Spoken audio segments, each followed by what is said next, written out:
সাগর কারণ কারণ হে রবি নন্দন নন্দন হে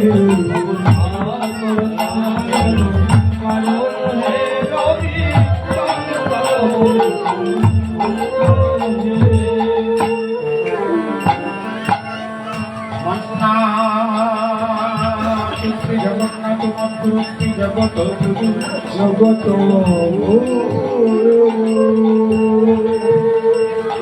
আত্মা সর্বভূত তস্मै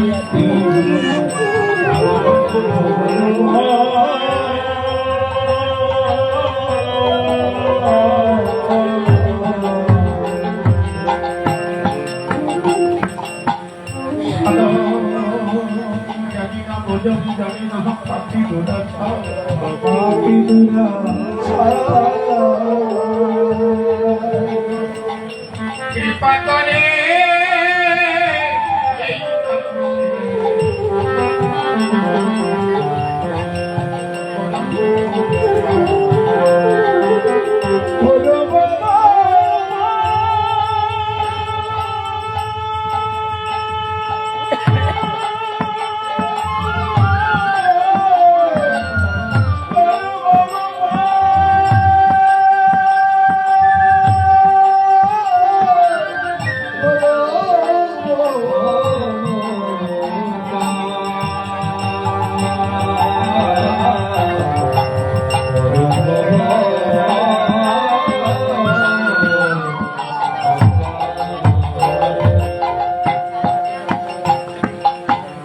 হে কৃষ্ণ করুণা সিন্ধু দীনবন্ধু জগৎপতি সাগর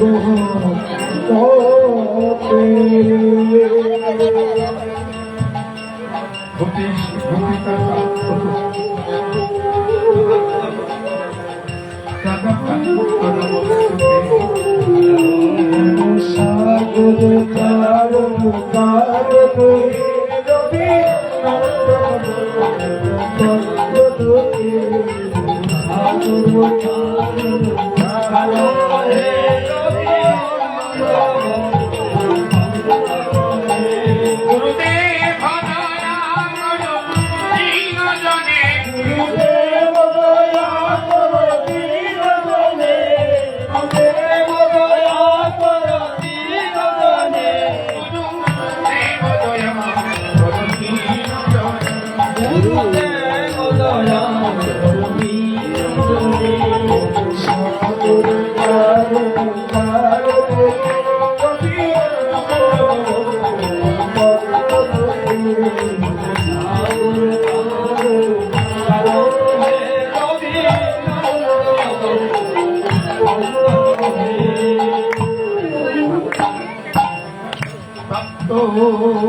রবি রাধে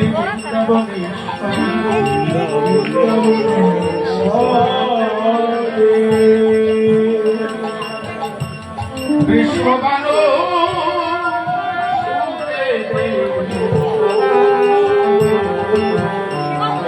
প্রণমা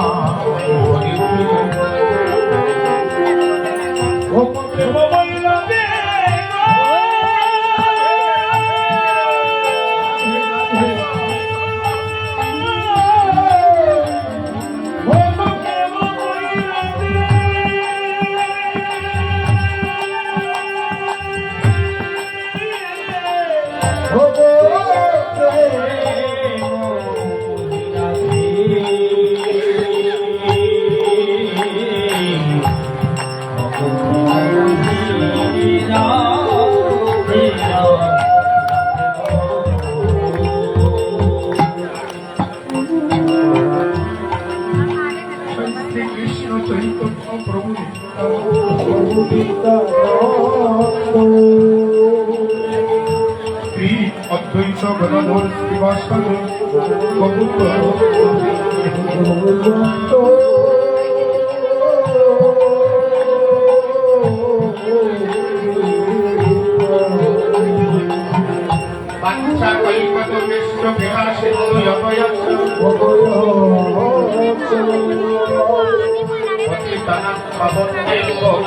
বৈষ্ণবে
এই চৈত সাহিত্য মনে করো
Hare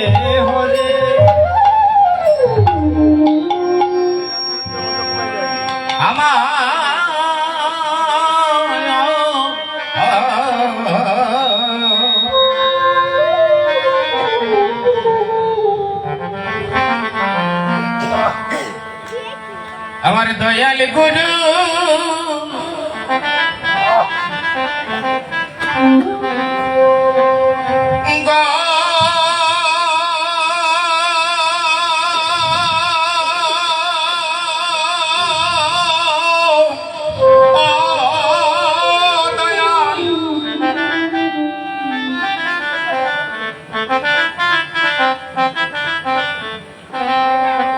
জীবন সন্ধ্যা বেলা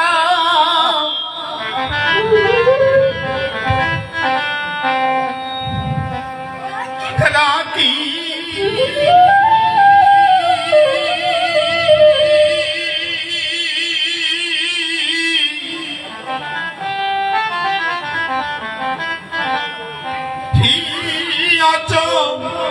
চরণে দয়াল গুরু গুরু গো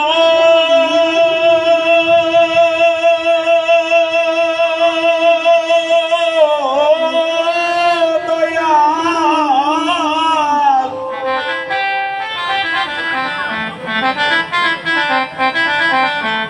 জীবন সন্ধ্যা বেলা রাখি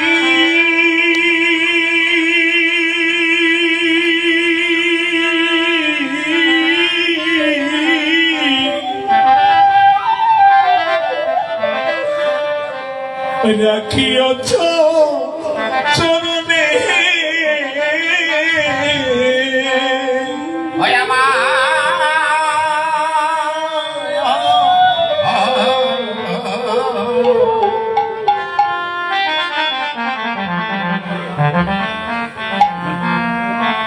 আমার দয়াল গুরু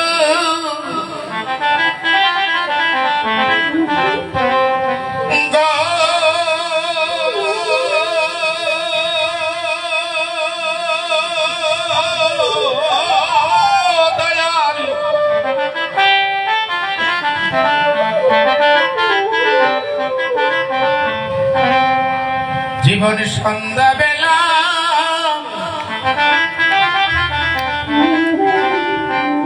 আমায় রাখি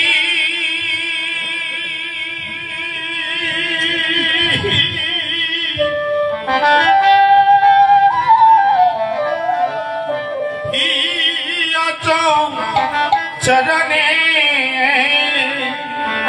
দয়াল গুরু গুরু গো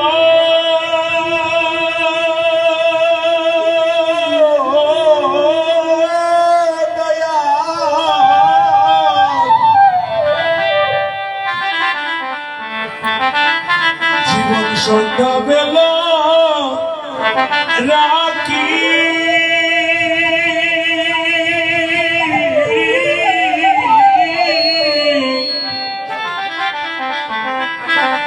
রাখিয়াছ চরণে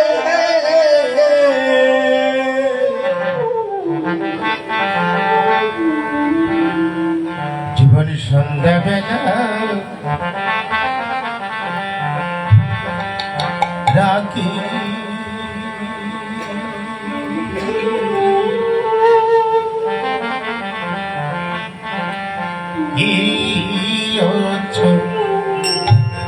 চরণে দয়াল গুরু গো জীবন সন্ধ্যা বেলা রাখি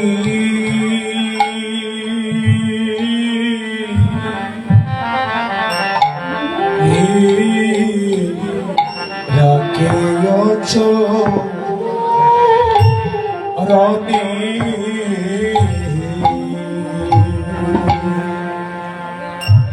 গুরু গো তুমি বিনে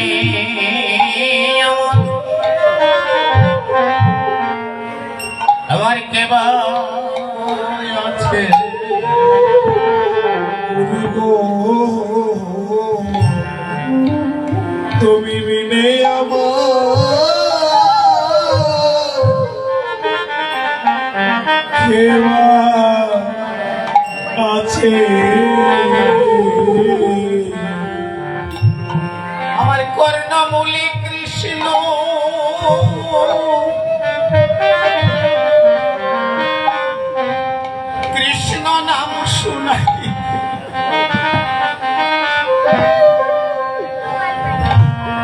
তুমি বিনে বিনে আমার কে ভাই আছে ওই আমার কর্ণ বলে কৃষ্ণ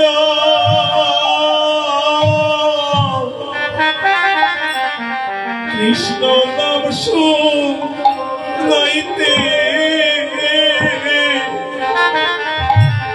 তুমি বিনে বিনে আমার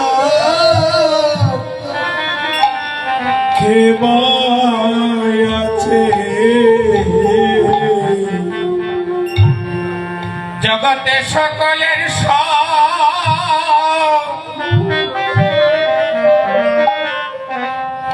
বলি সকলি আছে শুধু তুমি বিনে বিনে বঙ্গ আমার কেবা জগতে সকলের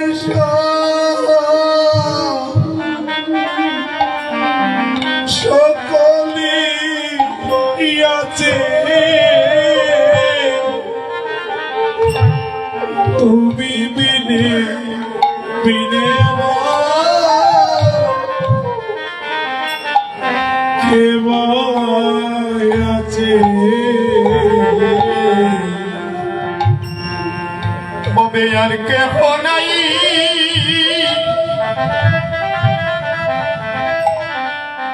এই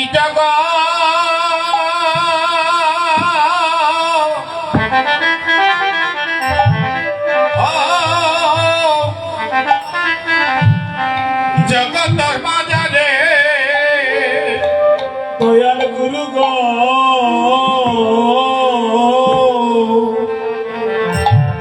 ভবে আর কে গো নাই গো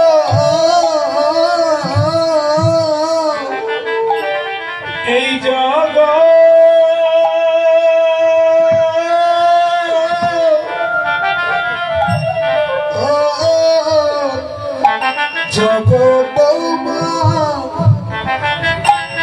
জানি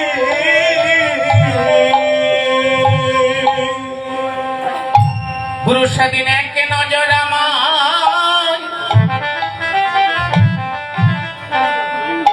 আমায় দেখা দিও গুরু গো এক নজর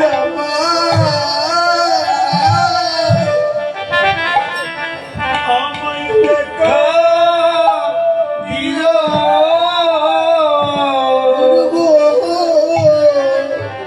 সেদিন এক নজর আমায় দেখা দিও যেদিন তুলসীর তলে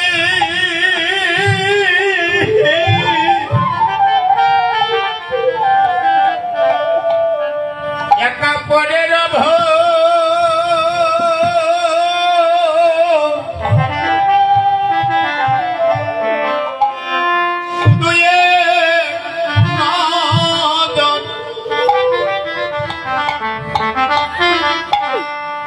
দেখা দিও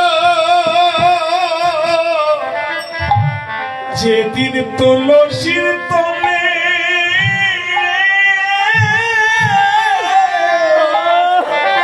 একা পড়ে রব বান্ধব এক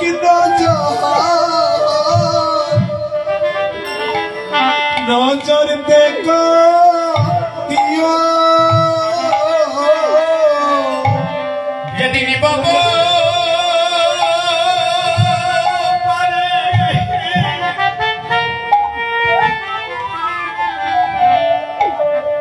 আমি যাত্রী হব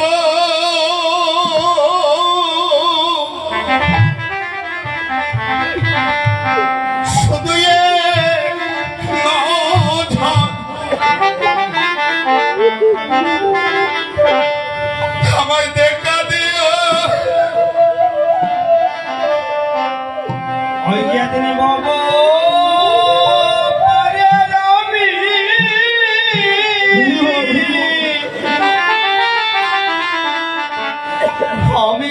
শ্রী হব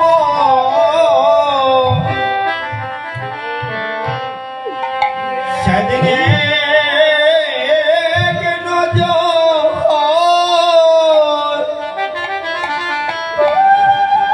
আমায় দেখা দিও যেদিন পারগান রাতে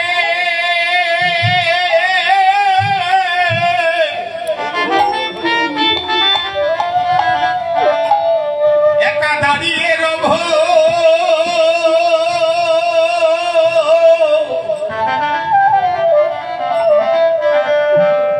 শুধু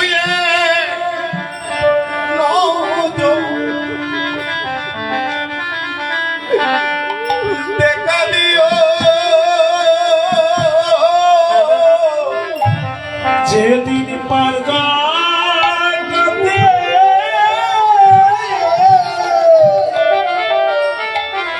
আমি দাঁড়িয়ে রব বান্ধব এক নজর দেখা দিও সেদিন তুমি বিনে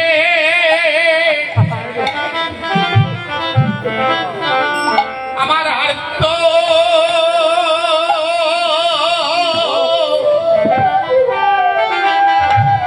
ও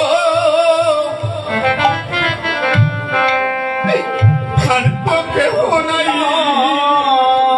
দয়াল গুরু গো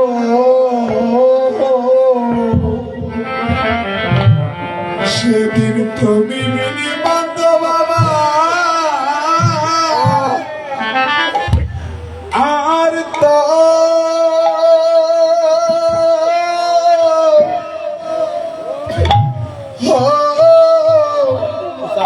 আর তো কে হো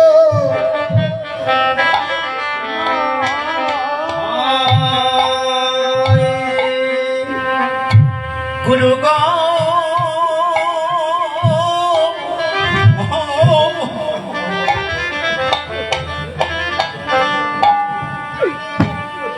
আমার মরণের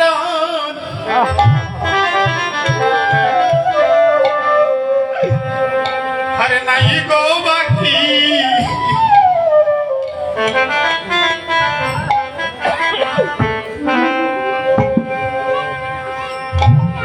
আমার চলে যাবে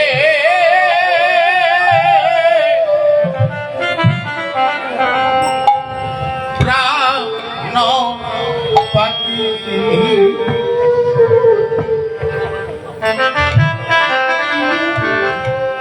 বলি সেই দিন আমায় দিল পদ ছায়া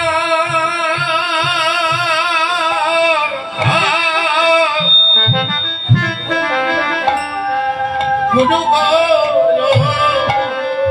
গুরু গো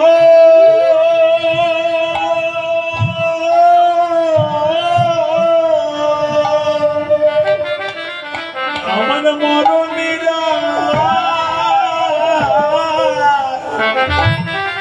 আমার নাইকো বাকি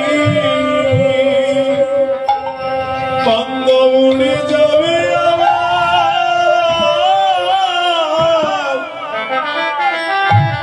প্রাণ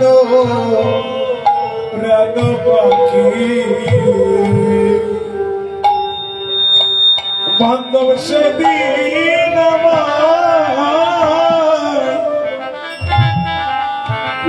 দিও ব্রত ছায়া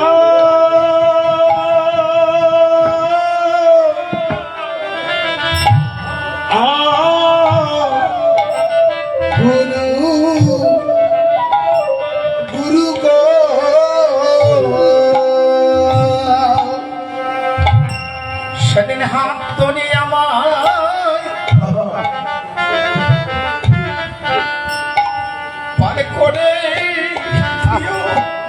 ও সেদিন হাত ধরে আমায় পার করে দিও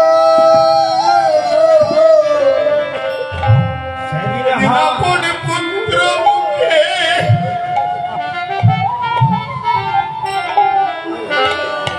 আমায় আগুন দেবে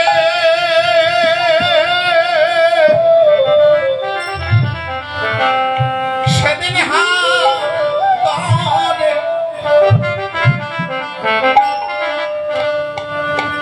পার করে দিও সেদিন পুত্র মুখে আমার গুলো দিবে সেদিন হাত ধরে পার করে দিও। আমি আগে নিবে দনো জানা ওই আমি আগে নিবে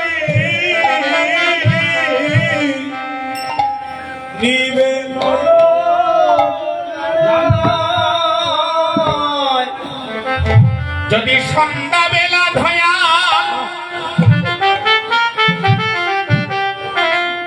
দয়াল সবাই না পাই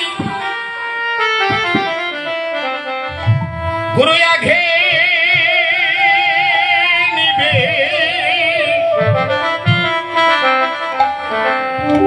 দনা জানা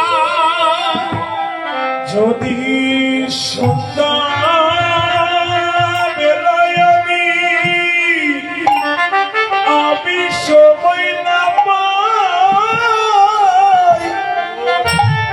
আগে নিবে তত জানো আমি নিবে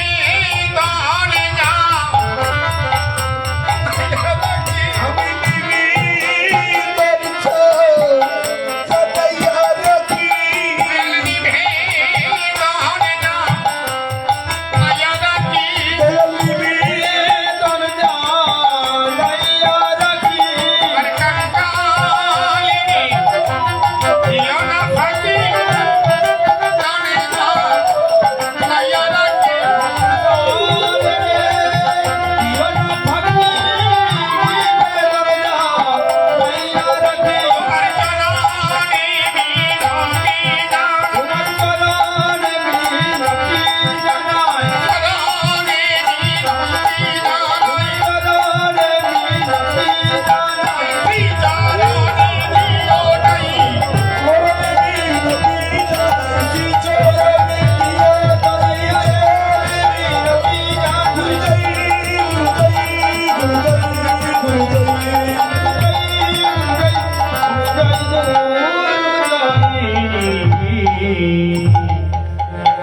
শ্রী গৌরাঙ্গ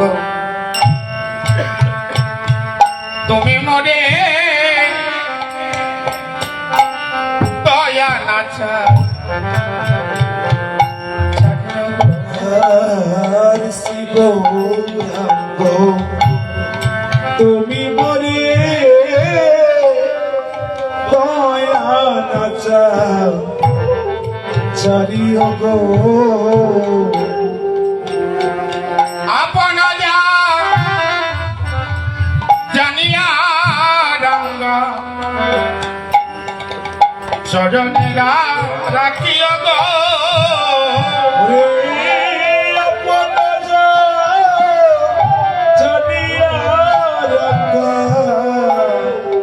চরণেরা রাখিও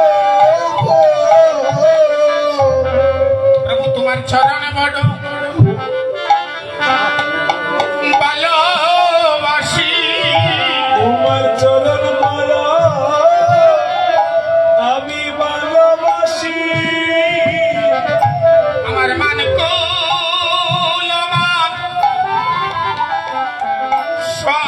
সপি প্রভু চরণ বড় ভালোবাসি।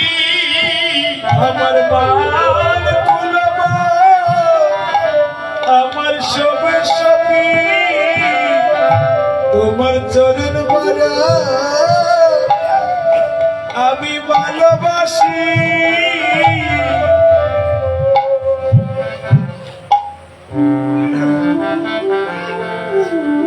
শুধু সজ্জন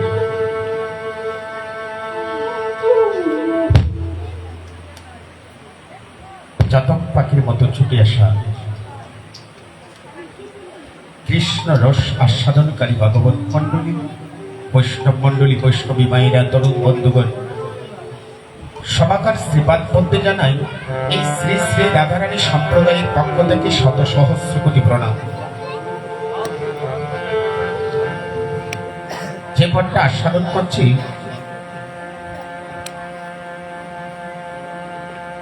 আপনাদের এই শ্রীহট্টের সন্তান, কথাগুলো মন দিয়ে শুনবি। কেন শুনতে হয়? বিচার আপনাদের কাছে দিয়ে যাচ্ছি। বিচার করিয়া বোঝে কৃষ্ণ নাহি তারে তেজে, বাকি সব মরে অকারণ। ভজনটা হচ্ছে একমাত্র বিচার। আপনারাই বিচার করবেন। বিষ খেলে কি হয় মা? বিষ খেলে কি হয়? মানুষের মৃত্যু হয়।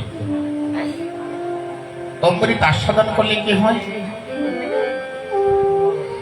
মানুষের পরমায়ু বৃদ্ধি হয়। কার হয়েছিল? যে অঙ্গনে দাঁড়িয়ে কীর্তন করছে, যে অঙ্গনে দাঁড়িয়ে কীর্তন শ্রবণ করছে, যার নাম হচ্ছে শ্রীবাস আচার্য, যার স্বপ্নাদেশ হয়েছিল শ্রীবাস।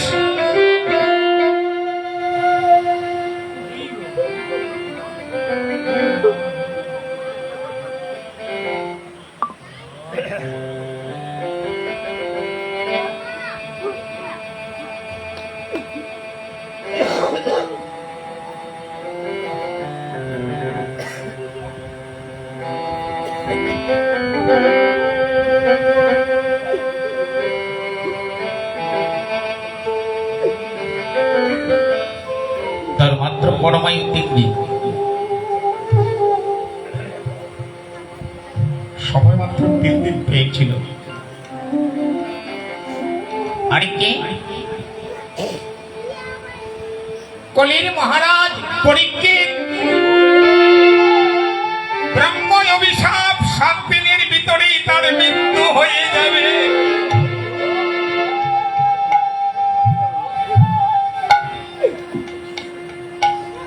কিন্তু মৃত্যু কি হয়েছিল? এই নামের অদরামৃত যারা আস্বাদন করে গো,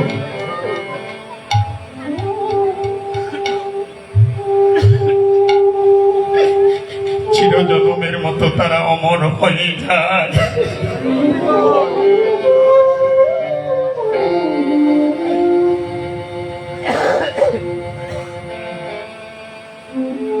এই ভট্টাকা আপনাদের শ্রীহট্টের সন্তান, যার বাড়ি ছিল মৌলভীবাজার জেলার রাজনগর থানার অন্তর্গত। গ্রামের নামটা হচ্ছে মোহনলাল।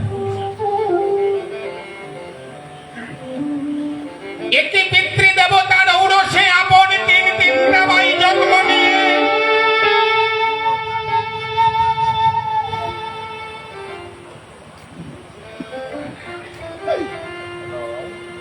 সবকিছু গৌর চরণে জনমের মতো অর্পণ করে দিলেন। কিন্তু কে জানত এই চরণে এত জ্বালা? কে জানতো এই চরণ ভালোবাসতে গিয়ে কপালে এত দুঃখ নেমে আসবে? গৌর প্রেমের কি যে জ্বালা!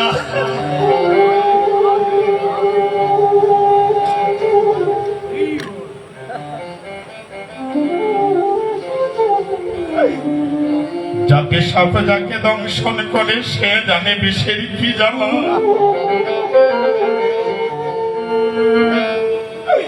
যারা গৌর গোবিন্দের চরণে দেহ মন প্রাণ অর্পণ করে একমাত্র তারাই জানে সেই গৌর প্রেমের কত জ্বালা।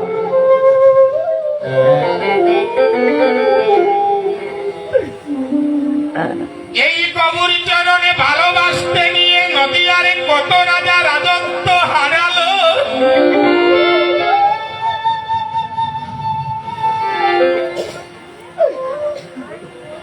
এই গৌর চরণ ভালোবাসতে গিয়ে নদিয়ার কত মন্ত্রী মন্ত্রিত্ব পরিত্যাগ করে গৌর চরণে সর্বহারা ভিখারিণী হয়েছে। গৌর চরণ ভালোবাসতে গিয়ে নদিয়ার কত রমণী নিজের পতিকে পরিত্যাগ করেছে।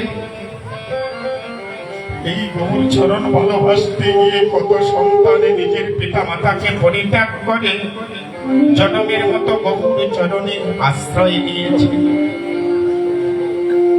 যারা একটিবার সেই নামের ধ্বনি শুনে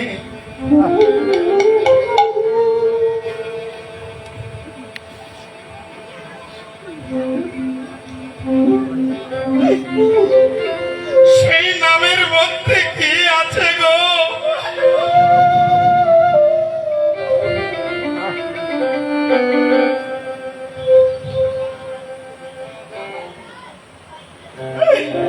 সেই নামের মধ্যে না জানি কি লুকিয়ে আছে।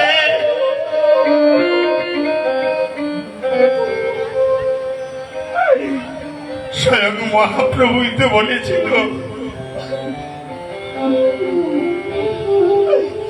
কিবা মন্ত্র দিলে গুরু কিবা তার বল, কিবা তার বল, জপিতে জপিতে না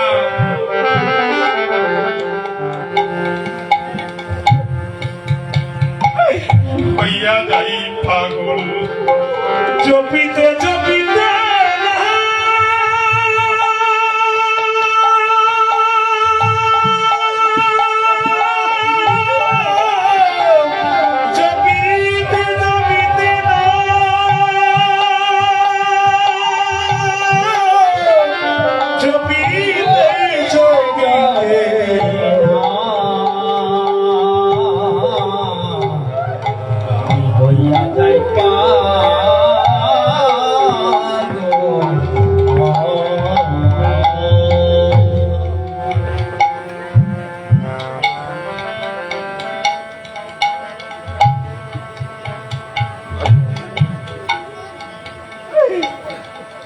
কৃষ্ণ নামের কি জ্বালা,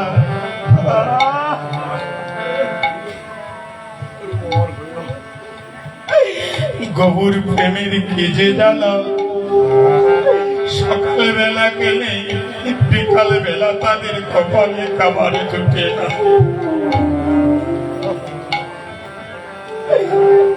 সেই প্রেমিকাকে একবার ধরে গো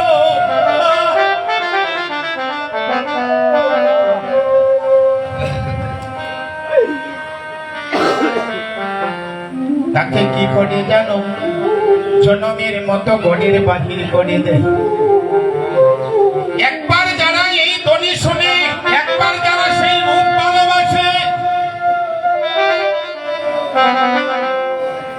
তারা আর একটি সেকেন্ডের জন্য গড়ে থাকতে পারে।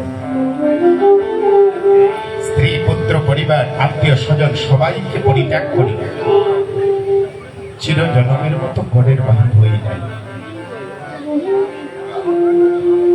যদি কেউ তাদেরকে প্রশ্ন করি তোরা কোথায় যাচ্ছিস, একজন ভক্ত বলতে পারেন আমি কোথায় যাচ্ছি।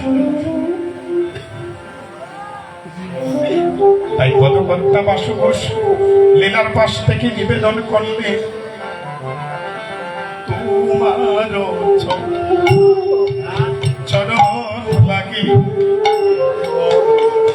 সবতিয়া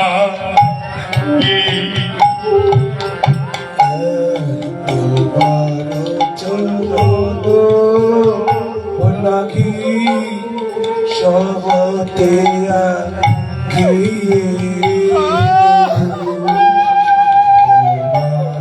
চরণ লাগি সবতে রাখিন তোমার চরণ লাগি সবাতিয়া কে শীতল চরণ পাইয়া শরণ লইনু গো শীতল চরণ পাইয়া শরণ লইনু গো শীতল চরণ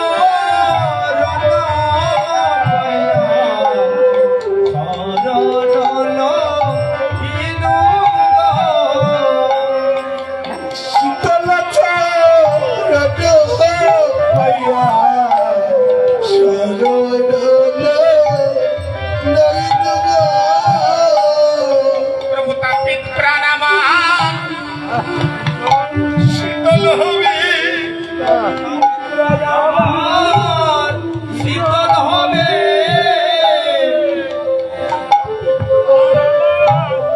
শীতল হবে প্রাণ আমার শীতল হবে গৌর পরশমণি পরশ বিয়ে স্থাপিত প্রাণামার শীতল হবে মন্দির পরশমে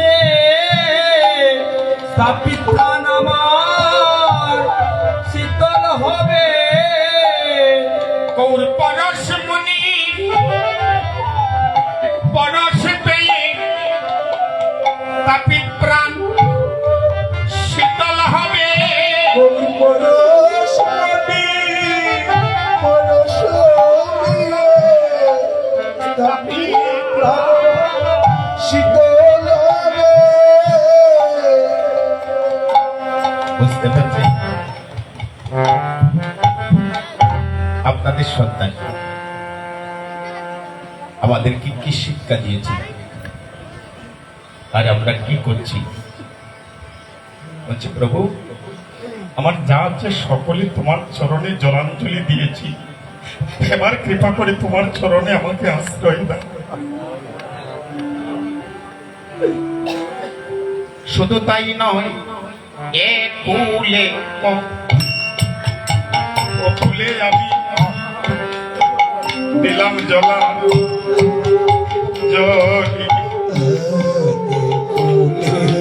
কোলে আমি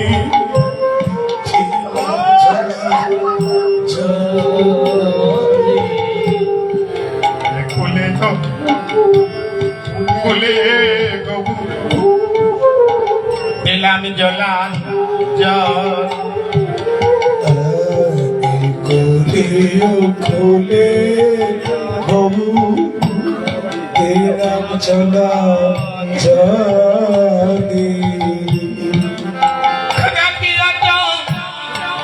চরণে গবু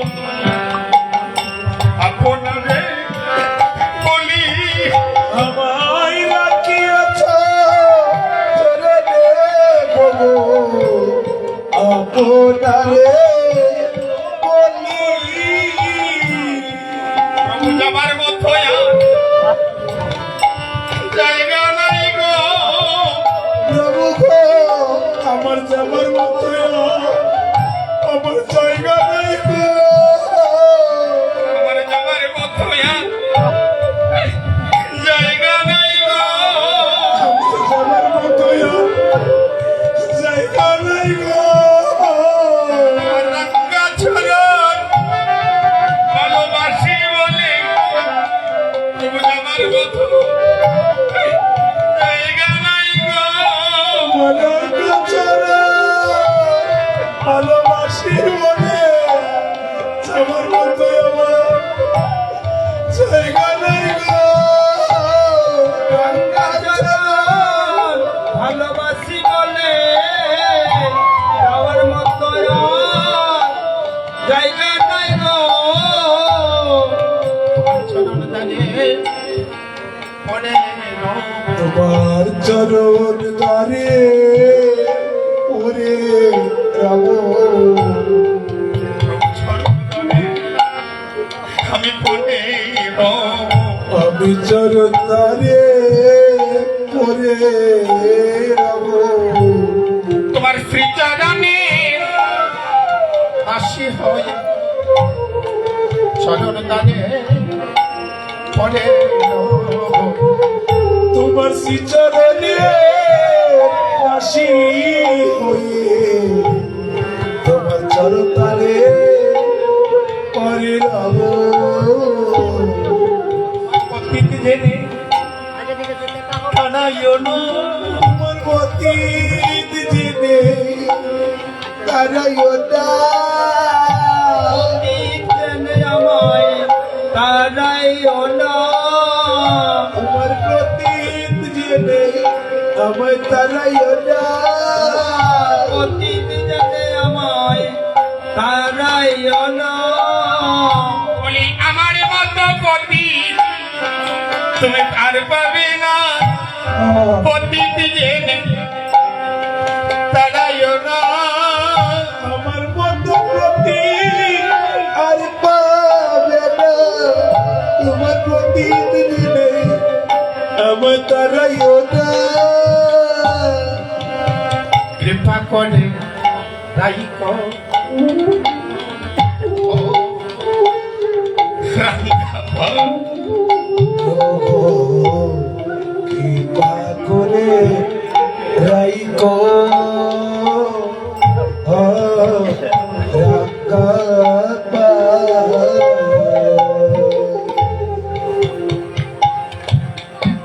কত প্রার্থনা,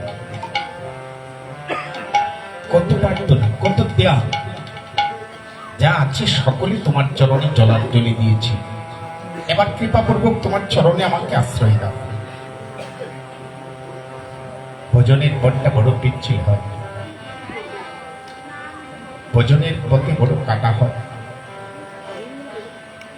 যদি কেউ একবার হুচুট খেয়ে পড়ে যায়, সে আর জীবনে কখনো তার গন্তব্যস্থানে যেতে পারে না।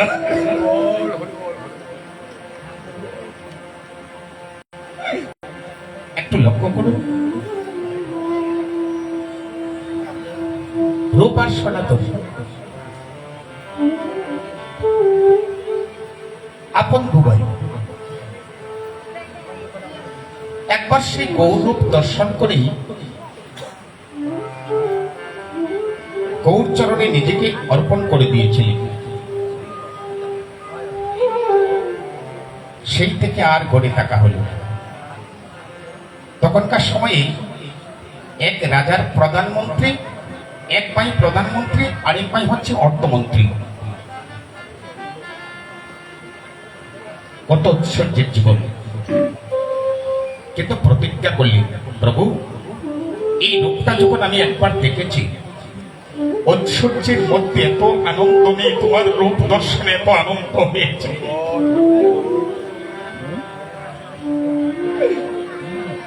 সবকিছু পরিত্যাগ করে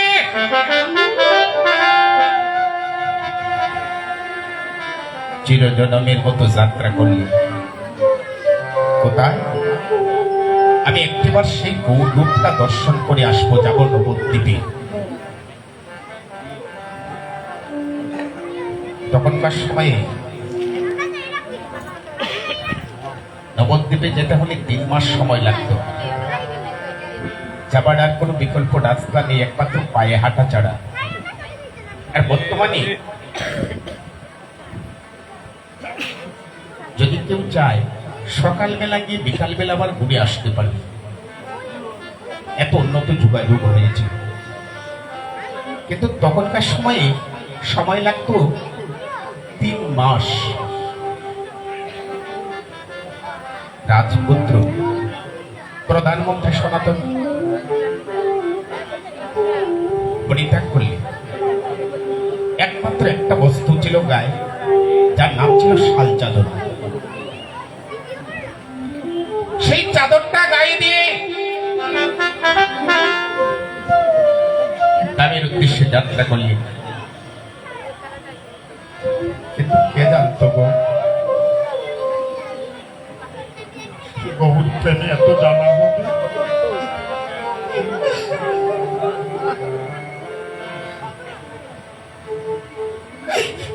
কে জানতো এই পথের প্রতীক সাজলে কষ্ট করতে হবে? সবকিছু স্বীকার করে যাত্রা করলেন। একদিন, দুদিন, 3 দিন, 1 মাস বৃন্দাবন পর্যন্ত পৌঁছালেন। লোকমুখে শুনেছেন প্রভু বৃন্দাবনে গেলে নাকি গৌর দর্শন হবে। কিন্তু মা, প্রভু আর বৃন্দাবনে নেই। প্রভু কোথায় জানেন? গম্ভীরায় চলে গেল। তো বৃন্দাবনে সারাটা দিন কাটি, রাত্রবেলা একটা বট বৃক্ষের নিচে শালটা গায়ে দিয়ে শুয়ে আছে। পরিশ্রান্ত শরীর তো, শুয়ে আছে। হঠাৎ কোন এক ব্রজঙ্গনা হেঁটে হেঁটে পাশ দিয়ে যাচ্ছে। এক ব্রজঙ্গনা আরেক ব্রজঙ্গনাকে বলছে, দেখ, বৃন্দাবনে এসেছে কৃষ্ণ দর্শনে, হয়তো কোনো রাজপুত্র হবে। তার স্বভাবটা পরিবর্তন হলো।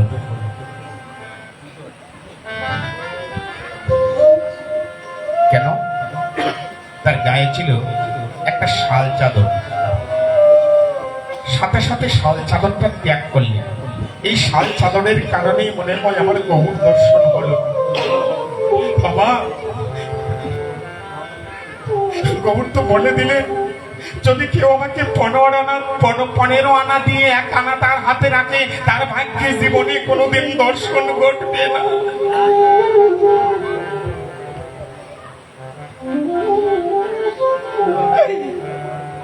যদি আমাকে পেতে যাও,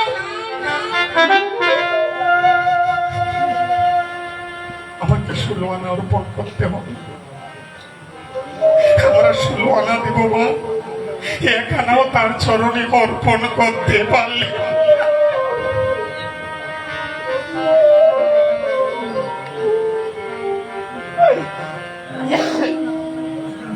সারাটা জনম এই সংসার বলি এত কিছু। সংসার আমাকে ছেড়ে দিল না, কিন্তু একটিবার বলতে পারলাম না সংসার আমি ছাড়তে পারলাম না। শুনে রাখুন, যখন আপনার বার্ধক্য হবে, সংসারে আর কিছু দিতে পারবেন না, সেদিন আপনি সংসারের জন্য একটা বোঝা হয়ে দাঁড়াবেন। সেদিন আপনাকে কেউ আর হাত দিয়ে ছুঁয়েও দেখবে না।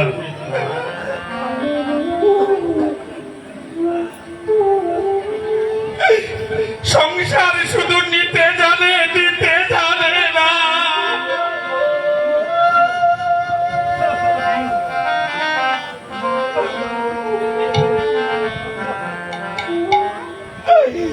এই মায়ার সংসার শুধু নিতে জানে।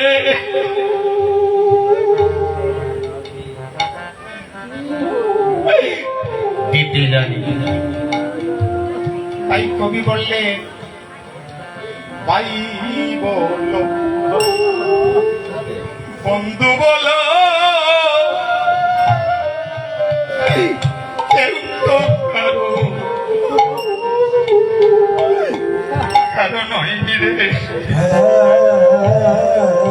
ভাই বলো, বন্ধু বলো, কেউ তো কারো নয় রে। ভাই বলো, বন্ধু বলো,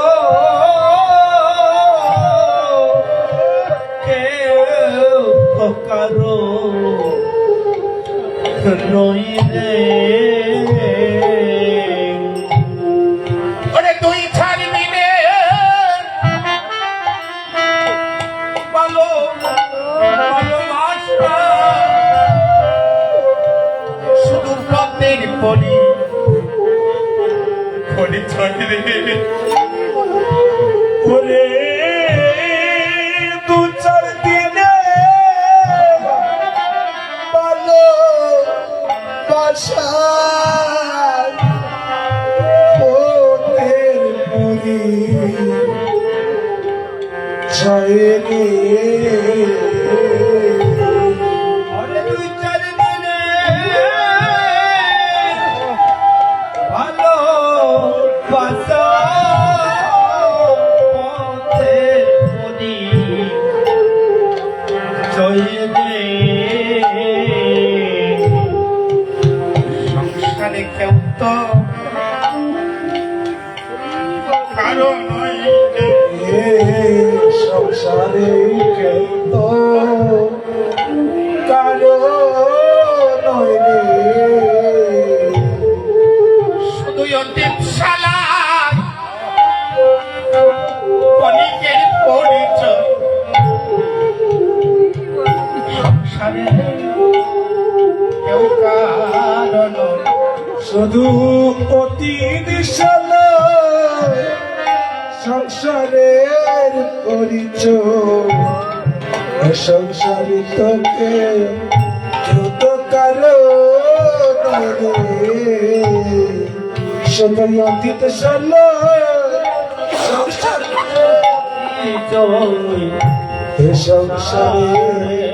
কারো কেউ কারো নই রে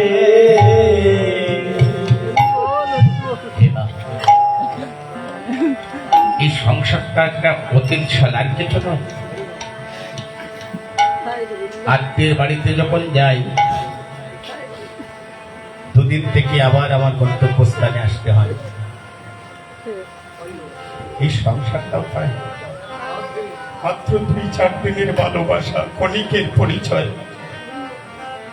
আমাদের কিন্তু গন্তব্যস্থানে একদিন যেতেই হবে। কখন যে কার ডাক আসবে কে যাব আমরা কেউ জানি না।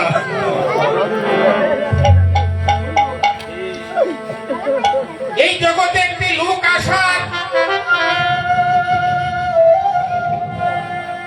10 মাস আগে জানতে পারি, কিন্তু যাবার বেলা একটি সেকেন্ড আগেও আমরা কেউ জানি না কে কখন চলে যাব। তারপরে এত অহংকার, এত আত্মহংকার, এত গৌরব। এই সনাতন গোস্বামীরা আমাদেরকে কত শিক্ষা দিন। সকলে রাজত্ব পরিত্যাগ করে বৃন্দাবনে গিয়েও গৌর দর্শন হলো না।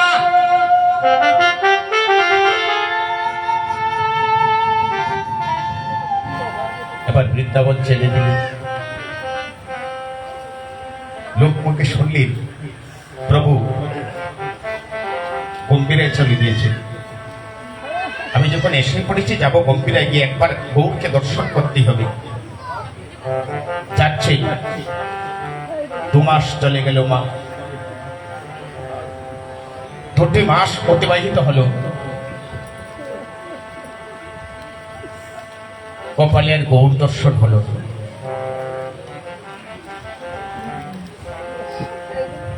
যে স্থান দিয়ে যাচ্ছেন গম্ভীরায়, স্থানটা আলোময়। তো যেখানে বালির দেশের মানুষ তারা বুঝতে পারবে প্রখর রৌদ্রের কিরণ তাপে বালি কিন্তু উত্তপ্ত হয়ে যায়, গরম হয়ে যায়। সে বালিতে হাত দেওয়া যায় না, হাত পুড়ে যায়। তার একটাই নেশা, আমি যাব গম্ভীরায়, আমি গম্ভীরায় গিয়ে গৌর দর্শন করে আসব। আমাকে যেতেই হবে। আচ্ছা, কিন্তু জানো মা, বেলা শেষে আর দাঁড়াতে পারছে না। একটু আসতে, বেলা শেষে আর দাঁড়াতে পারছে না। কেন? 2টি পায়ে ফুসকা পড়ে গিয়েছে। বলছে পা গিয়েছে, হাত তো আছে, আমি হাত দিয়ে হামাগুড়ি দিয়ে যাব।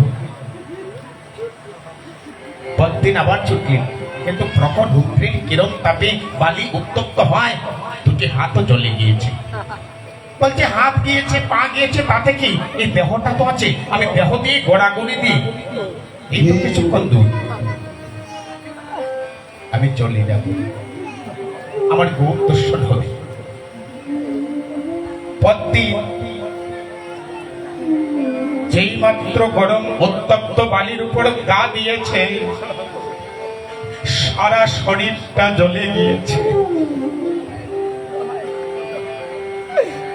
যাকেই দেখছে তাকেই বলছে, তোমরা বলে দাও গো অনদেবাসী,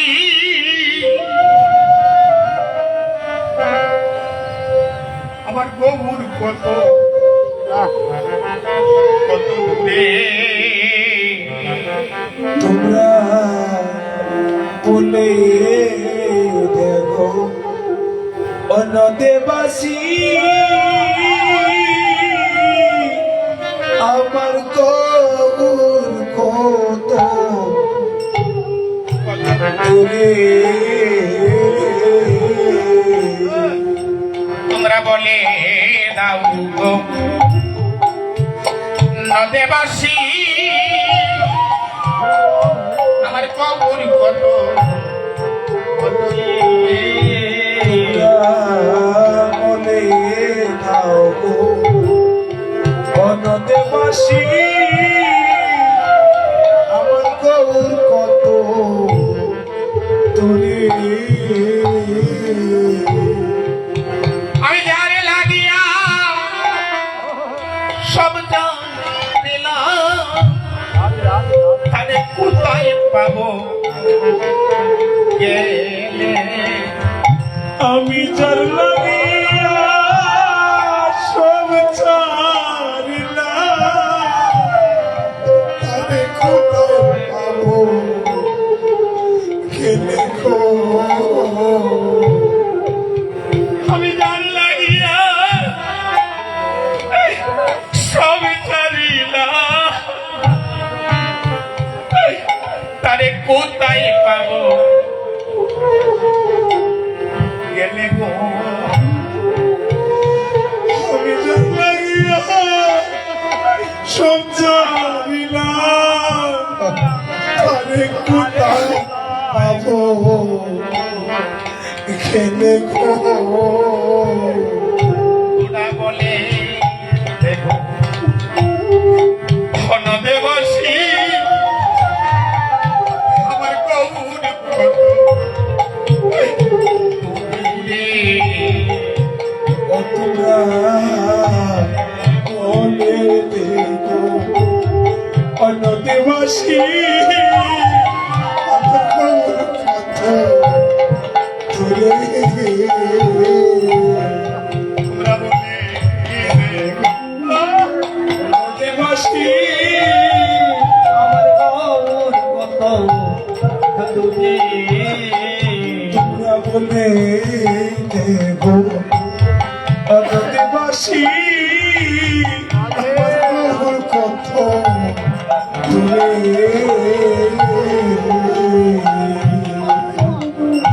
এই অপরাধীর বাক্যে দর্শন হবে না, অপরাধী ভাইকে দর্শন হবে না। এই অপরাধীর বাক্যে দর্শন হবে না, অপরাধী ভাইকে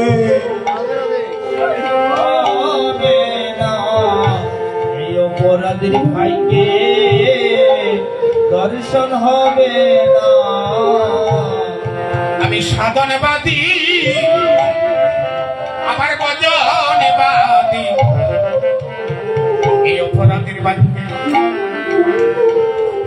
হবে না, আমি সাধনবাদী ভজনবাদী, এই অপরাধীর ভাইকে দর্শন হবে না। তোরা বলে দেখো নদেবাসী,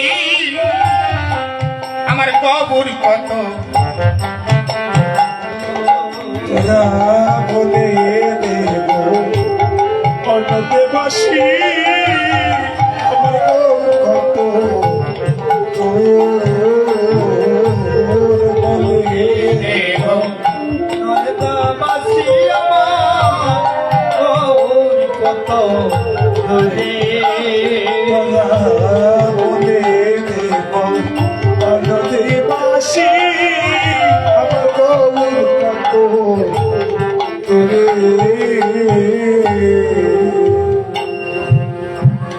হলো না। আমার মনে হয় আর এই জন্মে হবে না।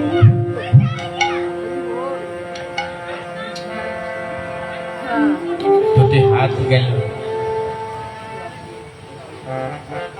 দুটি পা গেল, এই দেহটাও নষ্ট হয়ে গেল। এই দেহ এমন ভাবে ব্যাধি হয়েছে, মরণ ব্যাধি, যার নাম হচ্ছে কুষ্ঠ ব্যাধি। দেহ থেকে মাংস কষে কষে পড়ে যাচ্ছে, কেউ সেই মানুষটাকে স্পর্শ করছে না।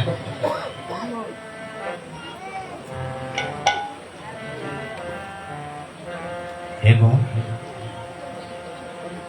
যদি কারো মরণ ব্যাধি হয়, কেউ তাকে স্পর্শ করি আর উঠে দাঁড়াতে পারছি না, কেউ তো হাত বাড়িয়ে সাহায্য করছে না। মনে মনে এই দেহটাকে ধিক্কার দিচ্ছি, আমি যখন রাজা ছিলাম এই দেশের জন্য কত কিছু করলাম, আজ যখন সর্বহারা ভিখারিণী হয়েছে কেউ আমাকে একটু স্পর্শও করছে না।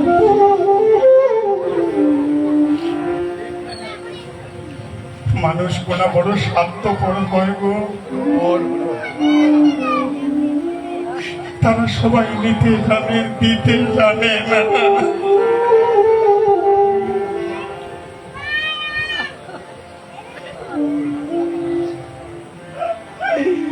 মানুষ বড় স্বার্থপর হবে।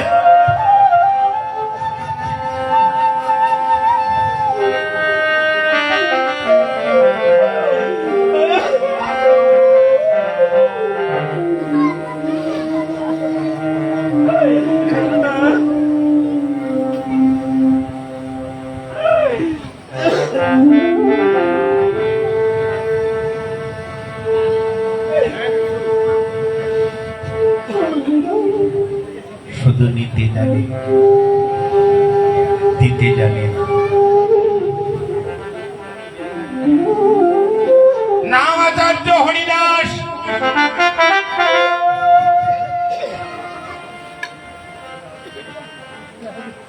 নীলাচলে তালপাতার কুড়ি গোট বানিয়ে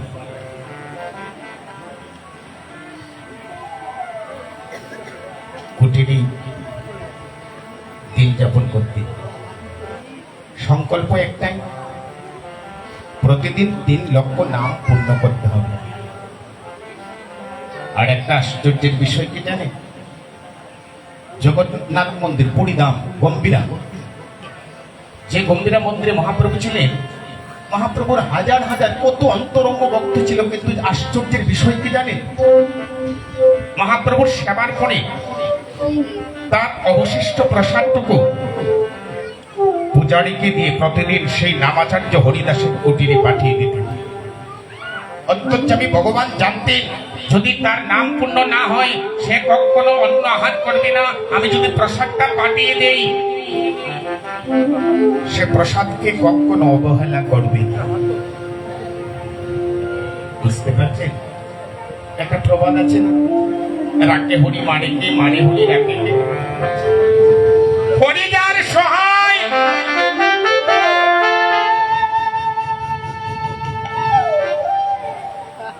তাকে এই জগতে কেউ মানতে পারে। এই নামাচার্য হরিদাস প্রাতকালে যখন স্নান করতে আসবেন, এসে দেখে সেই সাগর পাড়ে অচল একটা দেহ পড়ে আছে, আর উচ্চ স্বরে শুধু কাঁদছে আর বলছে হরি বল হরি বল। সেই হরি নামের ধ্বনি যখন শুনল গো,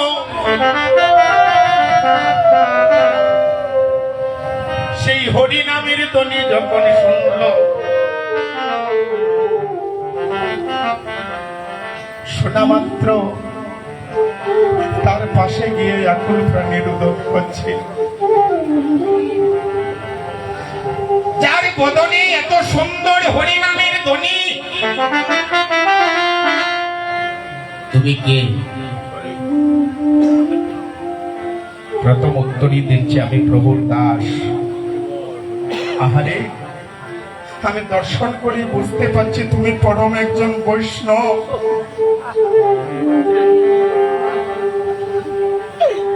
আমি দর্শন করে বুঝতে পারলাম তুমি শুদ্ধ একজন বৈষ্ণব।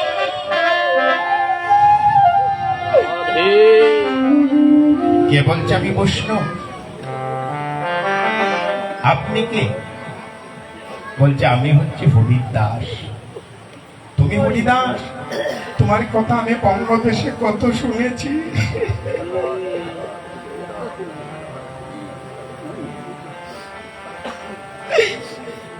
প্রভু, তুমি আমার কাছে এসো না। কেন? আমার যে কুষ্ঠ ব্যাধি হয়েছে, মরণ ব্যাধি হয়েছে, এই ছোঁয়াচে রোগ যিনি স্পর্শ করবেন তার হয়ে যাবে। ভালো হলো, তুমি এক কাজ করো, তোমার নামটা তো বললি না। বলছে আমার নাম হচ্ছে সনাতন, আমি বাংলাদেশ থেকে এসেছি। তুমি সনাতন? তোমার কথা আমার মহাপ্রভুর বদনে কথা শুনছি।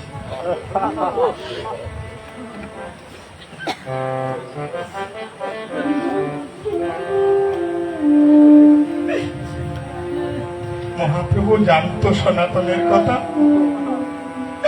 যদি জেনে থাকে তাহলে করুণ পরিণতির জন্য দায়ী কে?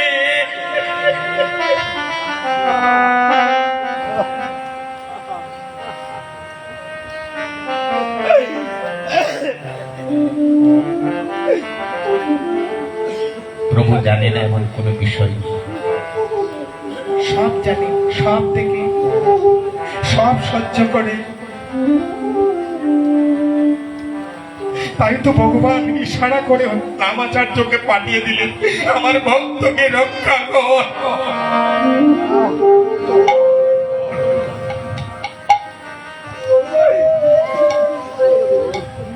সনাতন, আমি তোমার নামটা শুনে স্তম্ভিত হলাম। যার মহাপ্রভুর বদনে যার নাম শুনেছি সে কত বড় পরম বৈষ্ণব, আমার প্রণাম গ্রহণ করো।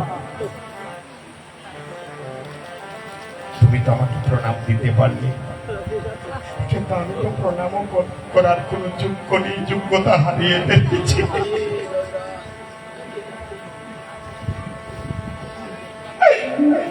আমার অপরাধ মার্জন করো সনাতন।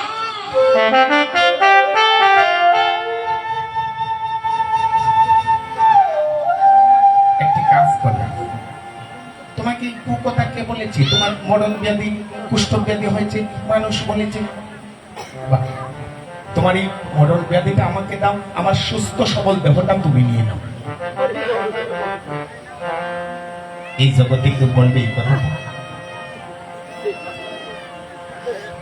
একজন শুদ্ধ বৈষ্ণব যারা এই কথা কেউ বলতে বলবে, যারা মহাত্মা, সত্য মহাত্মা, তারা ভগবানের কাছে দুঃখ প্রার্থনা করে, আমাকে দুঃখ দাও, আমাকে কষ্ট দাও। যার বাস্তব প্রমাণ মহাভারত।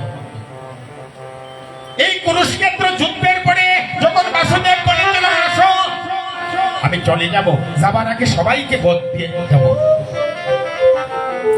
সর্বপ্রথম কাকে ডেকেছিল? পিসিমা কুন্তিকে। কিন্তু কুন্তি কি বলেছিল? বাসুদেব, আমি তো সবার গুরুজন, আগে শিশু যারা তাদেরকে দাও, তারপরে আমাকে না হয় দিও। সবাই সবার বর চেয়ে নিবি। সর্বশেষ পালা হলো কুন্তি দেবী। কুন্তি দেবী প্রার্থনা করছে, বাসুদেব তুমি না কি বলেছ আমাকে দিবে? হে মা, আমি তো বলেছি দেব, তুমি প্রার্থনা করো, কি বর চাও? সত্যি করে বল, আমি যা চাইবো তুই দিবে? বাহ, আমি কি কখনো কাউকে কালে হাতে ফিরিয়ে দিয়েছি? সত্য করবো কেন? আমার প্রতি কি তোমার বিশ্বাস নেই? যে তোর প্রতি আমার বিশ্বাস নেই অনেক আগে। তুই আমাকে দিবে না, তুই প্রতিজ্ঞা করো, আমি যা চাইবো তুই তা দেবে। সেদিন বাসুদেব পিসিমার কথায় ত্রিসত্য প্রতিজ্ঞায় আবদ্ধ হল। বাসুদেব,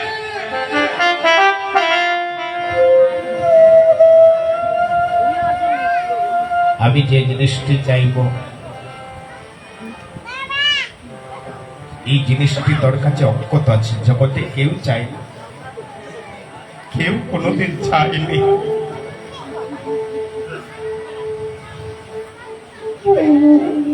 আমি জানি সেই জিনিসটি তোর কাছে পরিপূর্ণ আছে, কেউ কোনোদিন হাতও দেয়নি।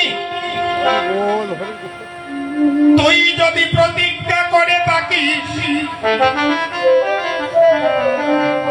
দুঃখ নামক বস্তুটা তোর হাতে আছে, যত পারিস আমাকে দুঃখ নামক বস্তুটা বর দে, আমি তোর কাছে ভিক্ষা প্রার্থনা করছি। এমন বড় ভগবানের কাছে কেউ চায়? আমাকে দুঃখ দাও, আমাকে কষ্ট দাও।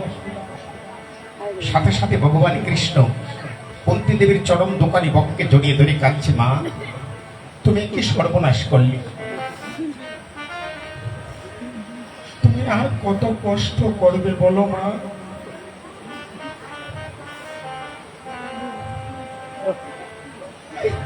কুন্তী দেবী বলছে, বাসুদেব আমি যখনই দুঃখে পড়েছি, কষ্টে পড়েছি, তুই ছায়ার মতোই আমাকে সাহায্য করেছিস।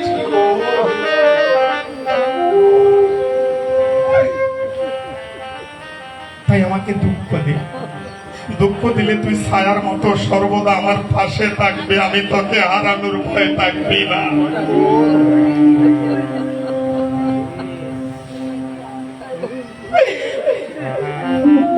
আমাকে যত পারিস দুঃখ দে,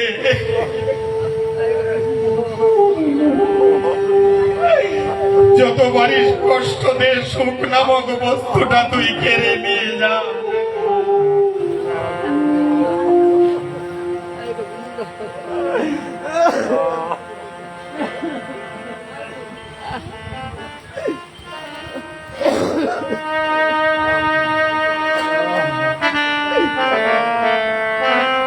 বাসুদেব, আর বাসুদেব বলছে, পিসিমা পিসিমা আমি তোমাকে বল দিতে পারবো না, তোর কৃষ্ণ নামে কলঙ্ক থাকবে। হে মা, যারা শুদ্ধ মহাত্মা, যারা শুদ্ধ বৈষ্ণব, তারা কখনো ভগবানের কাছে শোক চায় না, তারা দুঃখ প্রার্থনা করে। কেন? সেই দুঃখের সাথেই সর্বদা ভগবান বিরাজ করে।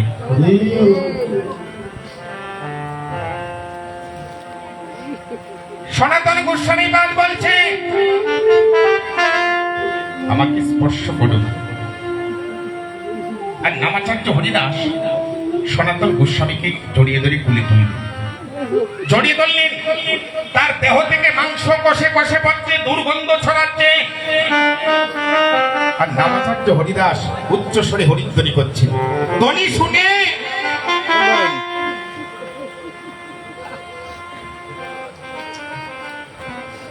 সেই দেহে কি আর দুর্গন্ধ থাকে? কারণ ওই যে পরশমণির পরশে লোহা শোনা হয়, সাধুর পরশে এই দুর্গন্ধ কেন দূর হবে? কোলে তুলে নিয়ে সনাতন গোস্বামী বলছে, আমি শুনেছি লোকমুখে মহাপ্রভু প্রাতকালে নীলাচলে যখন স্নান করতে আসে তোমাকে দর্শন দিয়ে যায়। তুমি প্রতিজ্ঞা করো, আমি যে তোমার কুটিরে আছি সেই সংবাদটা তুমি মহাপ্রভুকে দিতে পারবে। আবার মনে মনে প্রতিজ্ঞা করছে, আসুক মহাপ্রভু, আমি দর্শন দেব না, আমি আড়াল থেকে দেখে নেব। আবার সিদ্ধান্ত নিলেন, আমার এই দেহটা কিছুদিন পরেই পরিণামী রথযাত্রা। সেই রথযাত্রায় জগন্নাথ, সুভদ্রা, বলদেব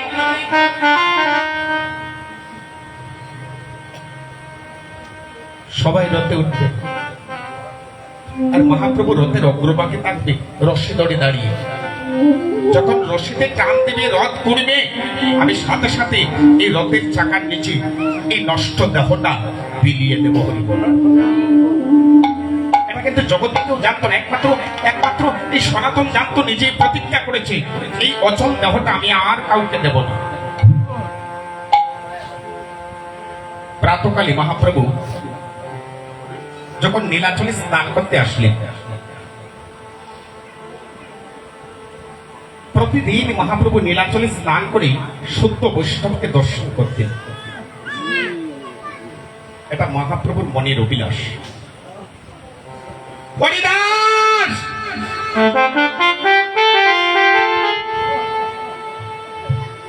দ্বারগুলো দর্শন দাও, তোমার দর্শন অভিলাষে দাস দাঁড়িয়ে আছে। হরিবল। হরিদাস দরজা খুলে দিল। দরজা খুলে মহাপ্রভুকে প্রণাম করছে। প্রভু, অধমের প্রণামটা গ্রহণ করুন। হরিদাস,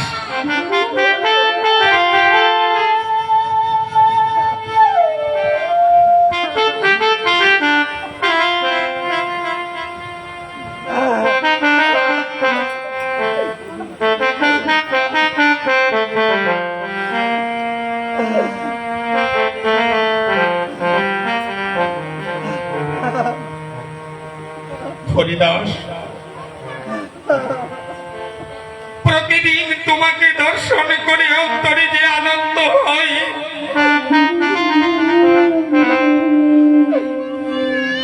আজকে নমে আনন্দ থেকে বঞ্চিত হচ্ছে। আমার কি কোনো বৈষ্ণব চরণে অপরাধ হয়েছে? বুঝতে পারছেন মহাপ্রভুর শিক্ষাটা? যিনি অনন্ত কোটি বিশ্ব ব্রহ্মাণ্ডের মালিক, সেই মহাপ্রভু নামাচার্য হরিদাসের নিকট প্রকাশ করছেন, হরিদাস, আমার কি বৈষ্ণব চরণে কোন অপরাধ হয়েছে? কেন? চৈতন্য চরিতামৃত যারা আস্বাদন করেন তারাই বুঝতে পারবেন কথাটা। বৈষ্ণব চরণে যদি হয় পুত্র অপরাধ, কোটি কোটি ভজনেতে পরে যায় বাদ, কোটি কোটি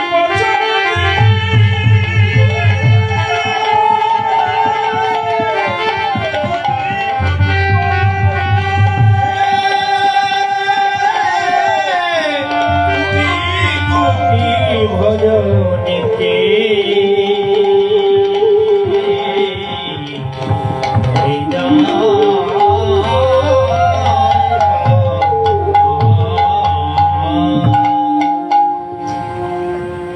যদি বৈষ্ণব চরণে ক্ষুদ্র অপরাধ হয়,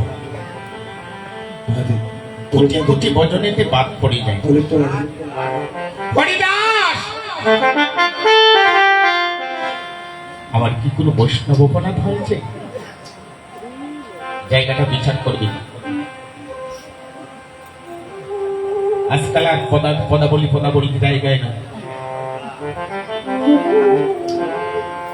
এসে কয়েকটা বাউল দিলাম, আমরা সবাই হাতে তালি দিলাম, কীর্তনটা এই জায়গায়।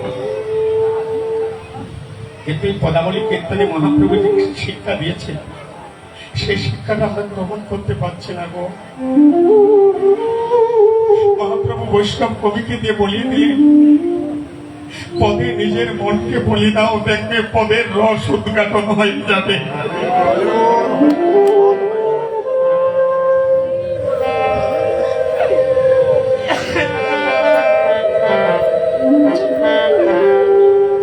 হরিদাস,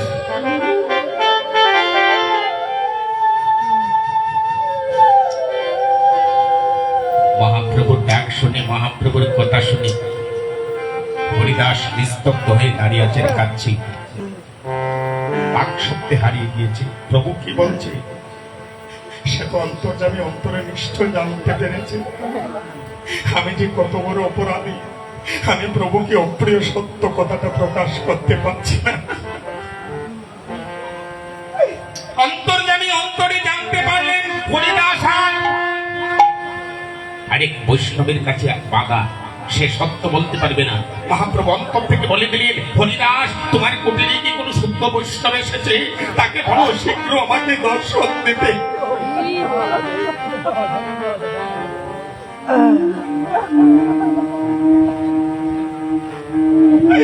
আর সে যদি দর্শন না দেবে, আমি মনে করব তার চরণে আমার বৈষ্ণব অপরাধ হয়ে। হরিবল হরিবল হরিবল।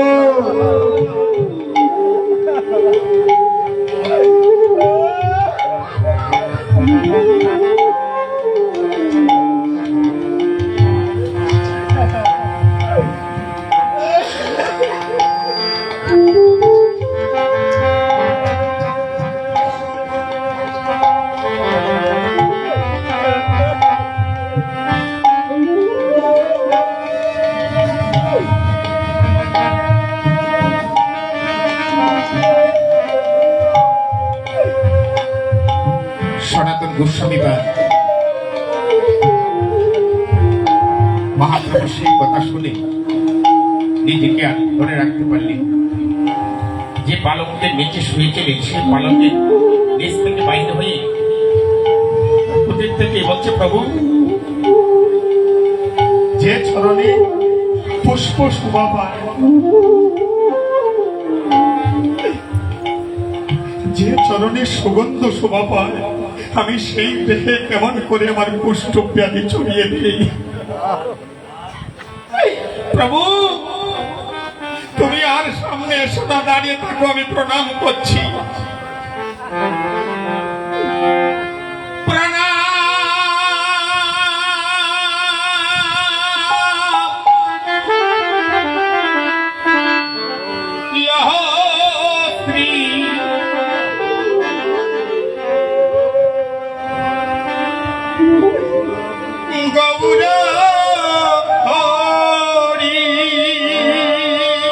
ওই আমার